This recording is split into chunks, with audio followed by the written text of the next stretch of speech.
Ayan mga ka-wonder, inabot kami na ulan. Tapos, ay kita yun naman, punong-puno kami oh. Oh, may nung bike. Ayan. Hello Wonder Mommy. Oh, higa lang dyan. Umuulan, nabutan tayo ng ulan. Mga ka-wonder, yun mo naman oh. Tipid pa more. Tipid pa more. Meron pala kapag ano ka na, business minded. Oh, pag business minded ka na no. Ayan, kailangan magtipid mga ka-wonder hanggat pwede. Tira, ano lang, eh di ba? Oh. Tatlong bike yan mga ka-wonder. Ito yung isa sa ilalim. Eh kay Iman to.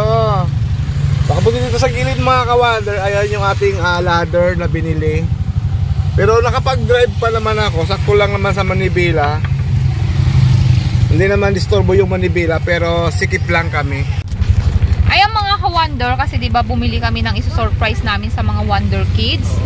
Tingnan nyo naman yung itsura namin dito. Tatlong bike ang nakarga ng blessing namin na 3 wheels. Tapos ito pang ladder na ang laki-laki. Tapos may kiluhan pa gamit namin sa namin sa pesto. Ayan, kasi naabutan na tayo ng ulan. Kaya pauwi na tayo mga ka-wonder. Na-excite ako sa sa magiging reaction ng dalawa mong anak. Kay Emmanuel hindi na siya surprise kasi sumama siya, nakita niya yung bike na niya. Yung dalawa na lang. Dalawa na lang yung surprise.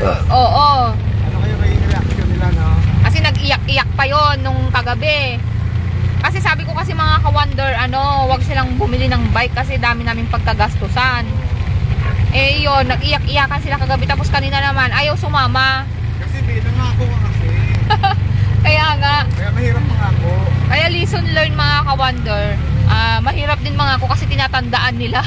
Tanong nga silang tanong kung kailan yung sahod natin, no? Oo. Tapos nung sabay sabi next year. Oo. Sabi ko kasi next year na sila bumili. Next year. Ang tagal pa. 2024. Sabi ko. Ayun, nag-iiyakan sila kanina bago kami umalis. Tapos, nakonsensya ako kasi nangako nga naman ako. Tapos hindi ko totoo pa rin, diba? Kahit sino naman. Nag-antay sila ng isang buwan. Tapos yung pinangako ko, hindi natuloy. O, diba? Ngayon mga ka-wonder, lakas ng ulan.